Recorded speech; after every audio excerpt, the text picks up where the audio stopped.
The neighbors called him crazy. The town council called him paranoid. His own daughter called him stubborn. But 73-year-old Raymond Kowalski didn't care what anyone called him. While the rest of Harper's Ridge, Montana, spent their days scrolling through phones and trusting the modern world to keep them safe, Raymond spent 18 months doing something nobody understood, hollowing out the earth beneath his century-old barn and building what everyone dismissed as an old man's foolish obsession. If you're enjoying this story of one man's determination against all odds, hit that subscribe button and turn on notifications. We bring you incredible true stories that prove sometimes the people everyone laughs at turn out to be the smartest ones in the room. Now, let's continue with Raymond's remarkable tale. The following story is presented as a narrative reconstruction. Raymond had purchased the 40-acre property in the winter of 2019, a year after his wife Martha passed. The barn stood at the far edge of the land, weathered gray wood that had witnessed nearly 90 Montana winters. Most people saw a collapsing relic. Raymond saw possibility. He saw the thick support beams, still solid as iron. He saw the stone foundation that went deeper than anyone remembered. Most importantly, he saw what could exist beneath it, hidden, protected, and utterly invisible to the outside world. The idea came to him during a particularly harsh February when the power had gone out for 6 days. His neighbors had fled to warming centers in town. Raymond had stayed, burning wood in his fireplace, melting snow for water, living exactly as his grandfather had taught him during childhood summers in the Upper Peninsula. While everyone else panicked, Raymond felt alive. That's when he understood something fundamental. The modern world had made people forget how to survive without it, and Raymond had no intention of forgetting. He started digging that spring, not with an excavator or fancy equipment that would draw attention. With a shovel, a wheelbarrow, and the same stubborn persistence that had carried him through 40 years of running an independent hardware store before big box chains drove him out of business. Every morning at dawn, Raymond would enter the barn, move aside the loose floorboards he'd carefully loosened, and descend into the growing cavity beneath. His closest neighbor, Bill Henderson, discovered what he was doing in July. Bill had stopped by to borrow a post-hole digger and found Raymond emerging from the barn covered in dirt, looking like he'd been buried alive and clawed his way out. "Ray, what in God's name are you doing under there?" Bill had asked, genuine concern in his voice. "Building something," Raymond replied simply, hosing mud off his boots. "Building what? A grave? You're going to collapse that whole barn on yourself. You're going to break your hip and die down there and nobody will find you for weeks." Raymond had just smiled that quiet smile that drove people crazy. "Appreciate your concern, Bill." Word spread quickly through Harper's Ridge. Population 2,300, where everyone knew everyone's business and loved sharing it. Raymond Kowalski was digging under his barn.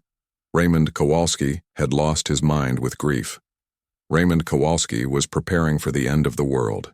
The stories got more elaborate with each telling. Some said he was burying gold.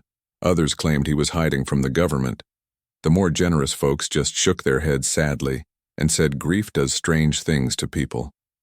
His daughter Jennifer drove up from Bozeman in August, worried after receiving calls from concerned townspeople. She found her father installing a support beam system beneath the barn, working with a level and a calculation notebook filled with structural engineering diagrams he'd taught himself from library books. "Dad, people are worried about you," she said, standing at the edge of the excavation while Raymond worked below. "People always worry about things they don't understand," he replied, not looking up from his measurements. "What are you building down here?" "Really?" "Security, Jenny. Independence. Something that can't be taken away when everything else fails." "You sound like one of those doomsday preppers." Raymond had climbed up then, his weathered face serious. "Your mother and I lived through the Cuban Missile Crisis thinking the world might end any day. We lived through oil embargoes, economic crashes, 9/11 pandemics. We learned something most people your age haven't figured out yet. The world is more fragile than it looks, and the people who survive aren't the ones with the most technology. They're the ones who remember how to live without it." Jennifer had left frustrated, promising to check on him more often, clearly not understanding. Nobody did. And Raymond had accepted that. Understanding would come later. It always did. By October, the underground structure was taking real shape. Raymond had carved out a space roughly 30 feet by 20 feet, with an 8-foot ceiling supported by a grid of salvaged steel beams he'd purchased from a demolished factory.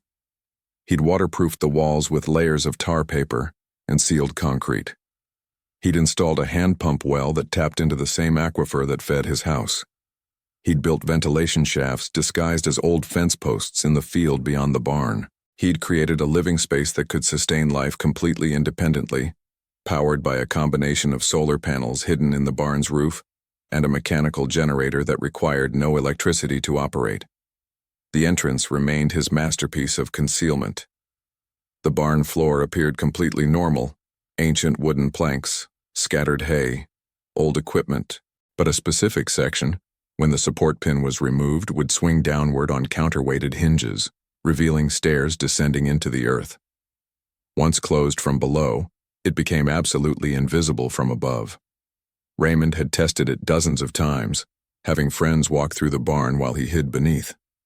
Nobody ever suspected the floor itself could open. The town's mockery reached its peak at the Harper's Ridge Fall Festival in late October. Raymond had made the mistake of mentioning his project to the wrong person, and now it seemed everyone had an opinion. At the pie judging booth, Carol Matthews had loudly announced that poor Raymond Kowalski is digging his own grave under that old barn. At the horseshoe tournament, teenagers had joked about Bunker Boy and his underground hideout. Even Pastor Williams had pulled Raymond aside with gentle concern, suggesting that perhaps some grief counseling might help him find healthier ways to process Martha's loss. Raymond had endured it all with the same quiet dignity he'd maintained his entire life. He didn't argue. He didn't defend himself. He simply continued his work.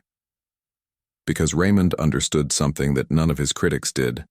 Being right too early is indistinguishable from being wrong. History remembers the Noahs who built arks, but only after the floods come. November arrived with unseasonable warmth. The Weather Channel showed temperatures 15 degrees above normal across Montana. Climate experts debated on news programs. Farmers worried about the lack of snow affecting spring runoff. But Raymond paid attention to different signs, the behavior of the wild animals on his property, the way the deer had started appearing earlier each evening, feeding frantically, the way the ravens had begun gathering in larger numbers, the way his old barn cat Duchess had refused to leave the underground shelter for 3 days straight, as if she sensed something the humans couldn't. Raymond intensified his preparations. He stocked the shelter with supplies, not the freeze-dried survival food advertised online, but real food he'd canned himself from his garden. Hundreds of mason jars filled with vegetables, fruits, meats, 50-pound bags of rice, flour, beans, and oats stored in sealed containers, water filtration systems, medical supplies, books, everything needed not just to survive, but to live with dignity and comfort. His daughter called on November 15th. "Dad, I saw your friend Bill at the grocery store. He says you've been acting even stranger than usual. Says you've been buying enough supplies for a year. What's going on?" "Just being prepared, sweetheart."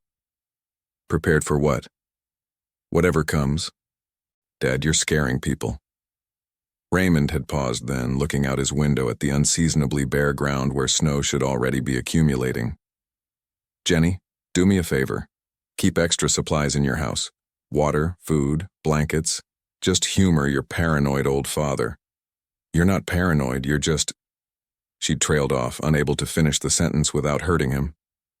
"Different," Raymond had supplied. "I know. But humor me anyway?" She'd agreed, the way you agree with elderly relatives to keep peace, never intending to actually follow through. The weather forecast started changing on November 20th. A low-pressure system was developing in the Arctic, they said, unusually strong, might bring significant snow to the northern Rockies. Residents should prepare for possible winter weather. The words were cautious, hedged with maybes and possibilities. The meteorologists didn't want to alarm anyone. Raymond heard what they weren't saying. He'd been watching weather patterns his entire life, had learned to read the sky the way his grandfather taught him. The clouds moving in from the north weren't normal storm clouds. The temperature drops weren't normal seasonal changes. The pressure in his arthritic knees told him something catastrophic was approaching.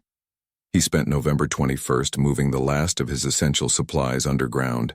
His neighbors watched him making trip after trip into the barn, carrying boxes and containers, emerging empty-handed, returning with more. Bill Henderson stopped by one more time. "Ray, the weather service says maybe 6 inches of snow. You're acting like the ice age is coming." Raymond had set down the box he was carrying and looked at his friend seriously. "Bill, when's the last time your gut feeling was wrong about something important?" Bill had thought about it. "Can't remember. My gut is screaming at me right now. Has been for 2 weeks. Something bad is coming. I can feel it in my bones." "So you're going to hide in your hole under the barn?" "I'm going to be somewhere safe when whatever's coming arrives. You should consider doing the same. Get your family ready. Extra food, water, heat sources that don't require electricity. Just in case." Bill had laughed, but it was an uncomfortable laugh. "You really believe this, don't you?" "I really do." Bill had left shaking his head, but Raymond noticed that his friend kept looking back at the barn, as if reconsidering. Raymond hoped he'd listen. He hoped a lot of people would listen. But hope wasn't the same as expectation. The evening of November 22nd arrived with an eerie stillness. No wind, no sound. Just a heavy pressure in the air that made breathing feel difficult. Raymond stood outside his barn as the sun set, watching the northern horizon. The sky was the wrong color, not the clean blue-gray of normal clouds, but a yellowish-green that reminded him of tornado weather, except it was November in Montana, and tornadoes didn't happen here. He made one final walk around his property. The house where he'd lived with Martha for 40 years, the garden where they'd grown tomatoes every summer, the fence he'd repaired 100 times, the land he'd loved. He wasn't sentimental. He knew he could return once the danger passed, but he acknowledged the weight of the moment. Everything was about to change. At 8 p.m., Raymond entered the barn for the last time before the storm. He descended into his shelter, pulled the counterweighted floor section closed above him, and secured it with the interior latches. The barn floor became solid again, indistinguishable from any other section. Hidden, invisible, safe. The underground shelter glowed with the warm light of LED bulbs powered by his solar battery system. 18 months of work surrounded him. Food enough for a year, water for longer. Heat from a small wood-burning stove vented through the disguised pipes. Books to read. Projects to work on. Everything needed to wait out whatever was coming. Raymond made a simple dinner, beans and cornbread, and sat at the small table he'd built. He thought about Martha, wishing she could see what he'd accomplished. She would have understood. She always had. The first weather bulletin he heard on his battery-powered radio came at 9 p.m. The cautious language was gone, replaced by urgency. The storm system had intensified dramatically. Blizzard warnings across Montana, Wyoming, and the Dakotas. Expected snowfall now measured in feet, not inches. Temperatures plunging to dangerous levels. Residents advised to shelter in place, avoid all travel, prepare for extended power outages. Raymond recognized the shift in tone. The forecasters had finally understood what was coming, but too late to adequately warn people. He wondered how many of his neighbors were scrambling now, making last-minute trips to grocery stores that were probably already empty. At 10 p.m., the first snowflakes began to fall. Raymond felt the storm's arrival before he heard it. The air pressure changed in a way that made his ears pop, even underground. Then came the sound, a low howl that started distant and grew closer, like something massive and hungry approaching from the north. The wind hit with a force that made the barn above him groan and creak. He could hear the ancient wood protesting, the metal roof panels beginning to rattle and bang. Within an hour, the howling became constant.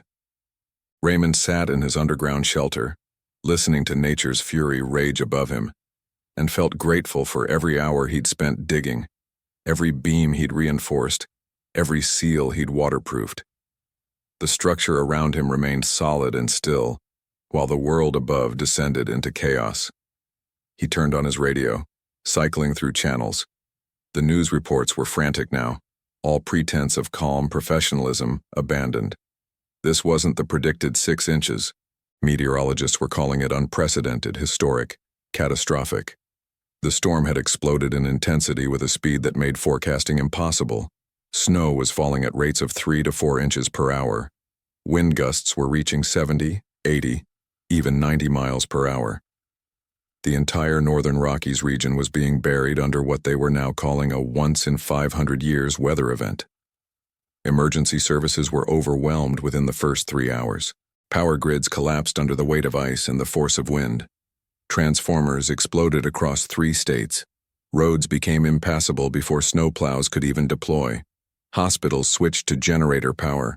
Police and fire departments issued desperate pleas for people to shelter in place because they could no longer respond to calls. Raymond thought about his neighbors. Bill Henderson and his family in their modern house with electric heat. Carol Matthews in her little cottage that barely had insulation. The young couple who'd just moved into the old Peterson place with their 2 small children. Pastor Williams in the church rectory. All of them had laughed at Raymond, had called him crazy, had dismissed his warnings. He hoped they were safe. He hoped they'd had enough warning to prepare something, anything. By midnight, the power went out across Harper's Ridge. Raymond knew because the distant glow on his southern horizon, the light pollution from town that was always visible, suddenly vanished. The darkness became absolute. He imagined the panic spreading through homes as heat stopped flowing, as refrigerators went silent, as the comfortable modern world simply stopped functioning. His own shelter remained warm and bright. The wood stove radiated steady heat. The LED lights powered by solar batteries illuminated his space. The hand pump well provided fresh water. He had everything he needed, hidden safely beneath tons of earth and a barn that, by the sound of it, was taking an absolutely brutal beating from the storm. The wind reached its peak around 2 a.m. Raymond had experienced Montana storms his entire life, but nothing like this. The howling became a roar that sounded like freight trains circling endlessly overhead. The barn structure groaned and shrieked.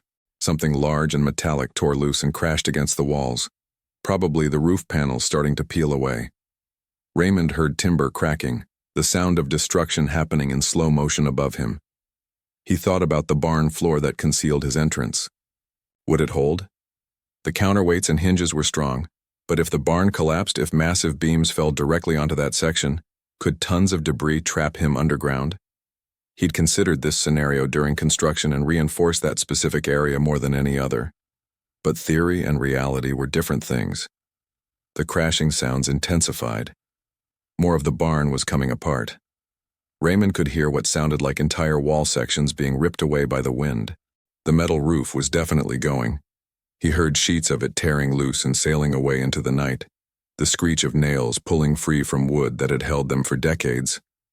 Then came a sound that made Raymond's blood freeze. A deep, thunderous crack, followed by an enormous crash that shook the ground around him. One of the main support beams had failed. The barn was collapsing. He heard more crashing, more splintering, the sound of 90 years of structure coming down. Dust filtered through his ventilation shafts. The walls of his shelter trembled but held firm. Raymond sat very still, listening, waiting to see if the collapse would reach him, if debris would punch through his ceiling, if his 18 months of work would prove adequate or inadequate in this moment of ultimate testing. The crashing continued for what felt like hours, but was probably only minutes. Then, gradually, the sounds of destruction faded. The barn had fallen, but his shelter remained intact. He let out a breath he hadn't realized he'd been holding. The structure had survived. He was safe. But he was also now buried beneath the rubble of a collapsed barn, in the middle of a catastrophic blizzard. There would be no easy exit when this was over. The storm continued with unrelenting fury through the night and into the next day. Raymond maintained his routine, eating meals, reading books, listening to radio reports that grew increasingly dire. The snow totals were staggering. 2 feet, 3 feet, 4 feet, and still falling. Entire communities were cut off. The National Guard was being mobilized but couldn't reach affected areas. People were trapped in their homes with no heat, no power, and dwindling supplies. The emergency broadcasts began, including desperate messages. A family on Riverside Road needed insulin for their diabetic daughter. An elderly man on Mountain View Drive hadn't been heard from in 24 hours. A woman was in labor with no way to reach the hospital. The list of emergencies grew longer with each broadcast, and the painful reality became clear. Help wasn't coming. Not today. Maybe not for days. People were on their own. Raymond thought about his underground shelter, warm and supplied, while people above were suffering. He felt the weight of survivor's guilt beginning to settle on him. But what could he do? He was trapped as surely as anyone else, just trapped in comfort rather than crisis. And even if he could dig out, even if he could reach the surface, what then? One old man couldn't save a town. On the second day, the radio brought news that made Raymond's heart sink. 3 deaths confirmed in Harper's Ridge. Harold Mitchell found frozen in his car where he'd run out of gas trying to reach town for supplies. The Morrison twins, elderly sisters who'd apparently tried to walk to a neighbor's house and gotten disoriented in the whiteout. Gone. Just gone. People he'd known for decades reduced to names on a casualty list. How many more? How many people were in trouble right now, unable to call for help because the cell towers were down and the landlines were dead? Raymond's radio could receive but not transmit. He was listening to his community suffer and could do nothing but wait. The storm finally began to ease on the 3rd morning. The howling wind diminished to a steady blow, then to gusts, then to something almost resembling normal. The snow stopped falling, leaving behind what the radio reported as an average of 6 feet across the Harper's Ridge area, with drifts reaching 15 to 20 feet in places. Raymond prepared to dig out. He gathered tools, put on multiple layers of clothing, and approached the concealed entrance. The question was how much debris from the collapsed barn lay on top of the hidden floor section. If it was too much, if massive beams had fallen directly onto it, he might be trapped until rescue crews could clear the area. And given the reports, that could be weeks away. He released the interior latches and pushed upward on the counterweighted door. It didn't move. He pushed harder, putting his full strength into it. Still nothing. His heart sank. He was trapped. Raymond sat back down at his small table, forcing himself to think rationally. Panic wouldn't help. He had supplies for months if necessary. Being trapped wasn't a death sentence, it was merely an inconvenience that required problem-solving. He examined the entrance mechanism more carefully. The counterweight system was designed for normal conditions. With potentially tons of debris piled on top, he needed leverage. Raymond spent the next 2 hours constructing a mechanical advantage system using a steel pipe positioned to push against the entrance door. It was basic physics, the kind his grandfather had taught him as a boy. He threw his full weight onto the lever. The pipe groaned. Then he felt movement, just an inch, but movement. He pumped the lever repeatedly, each push gaining another small increment. After 30 minutes, he'd created a gap of about 6 inches. Frigid air rushed in, along with snow. He could see daylight through the chaotic pile of broken timber and twisted metal. He continued working until he'd created a 2-foot opening, then began shoveling debris down into the shelter. 3 hours later, Raymond emerged into a world transformed beyond recognition. The barn was now only scattered wreckage partially buried in snow. Every wall had collapsed. The roof had been torn completely away, but his underground shelter had survived perfectly. Raymond climbed out and stood in snow that reached his thighs. Everything outside was gone, buried beneath the massive snowpack. Drifts against his house reached the second-story windows. He looked toward his neighbors' houses. Bill Henderson's roof had partially collapsed. The young couple's house was buried to the eaves. Smoke rose from only a few chimneys, meaning most homes had lost heat entirely. Raymond made his way through the deep snow toward Bill's house. It took nearly an hour to cover the quarter-mile. When he reached the Henderson place, he found Bill and his family huddled around a small propane heater, wearing every piece of clothing they owned. The house was maybe 40 degrees inside. Bill's eyes widened. "Ray? We thought..." How did you? I'm fine.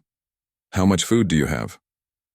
Maybe 2 more days, Karen answered, shaking with cold. Raymond nodded. I'll be back in a few hours. He turned to leave, but Bill grabbed his arm. Ray, we saw your barn collapse. How did you survive? Raymond allowed himself a small smile. I wasn't in the barn, Bill.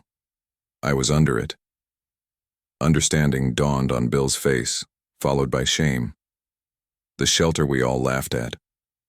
The thing that kept me alive. I'll be back soon.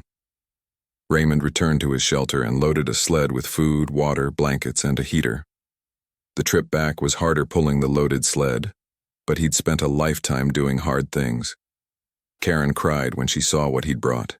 The teenage boys who'd mocked him couldn't meet his eyes. Bill helped unload in silence, heavy with unspoken apologies. Ray, I don't know what to say, Bill finally managed. Don't say anything. Just help me check on the other neighbors. Over the next 2 days, Raymond became a lifeline for his community. He brought supplies to Carol Matthews, who'd been burning furniture for heat. He helped the young couple with small children who were terrified about keeping their babies warm. He checked on Pastor Williams, who'd run out of heating fuel. Word spread quickly. The crazy old man everyone had mocked was now the most prepared person in Harper's Ridge. His underground shelter had become the community's salvation. On the 4th day, a snowmobile expedition from town finally broke through. The county emergency coordinator found Raymond distributing his last easily transportable supplies. You're Raymond Kowalski? She asked, consulting her list. We expected to find you dead. Your barn collapsed. I was well protected. Apparently you've been supplying half your neighbors. People are calling you the man who saved Harper's Ridge. She studied him with respect. The reports before the storm called you an eccentric digging pointlessly under an old barn. The reports were accurate, Raymond said. I was digging under an old barn. The pointless part was the error. Over the following weeks, as Harper's Ridge struggled back to normalcy, Raymond's status underwent a complete transformation.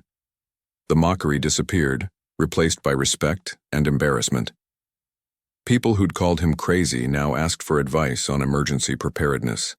Bill Henderson helped clear the barn wreckage, insisting it was the least he could do. Jennifer drove up from Bozeman as soon as roads were passable. She stood at the edge of where the barn had been, looking down at the shelter entrance, tears streaming down her face. I'm so sorry, Dad. I should have listened. Raymond hugged his daughter. You understand now. That's what matters. Will you rebuild the barn? Eventually. But I'll make it more accessible for people who might need it. Because the next storm will come, and I want to help more people faster.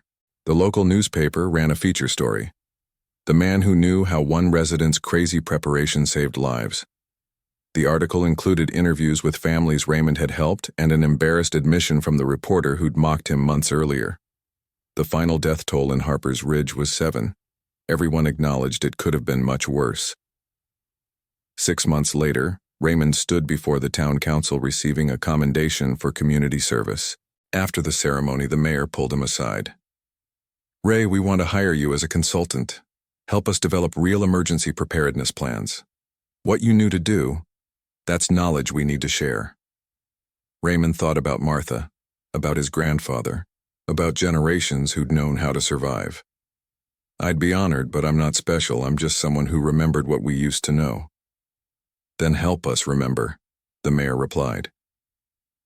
Raymond returned to his property that evening. The barn was being rebuilt, a community effort involving dozens of volunteers. Beneath it, his shelter remained, a hidden sanctuary that had proven its worth. He sat at the entrance as the sun set, watching his neighbors work. They didn't call him crazy anymore. They called him prepared. Some even called him a hero, though Raymond rejected that label. He wasn't a hero. He was simply a man who'd remembered something the modern world had forgotten. Hope for the best, but prepare for the worst. Listen to nature's warnings, even when everyone else dismisses them. The snowstorm had arrived exactly as predicted. The barn had collapsed as feared, but the shelter had held, and the man everyone laughed at had become the man everyone turned to. Raymond descended into his shelter one more time, sitting in the space that represented everything he believed in: self-reliance, preparation, the wisdom to see what was coming. His neighbors had laughed at the cabin hidden inside a barn, but when the snowstorm arrived, their laughter turned to gratitude. And Raymond Kowalski had reminded an entire community of a truth as old as humanity: those who prepare in times of plenty survive in times of crisis.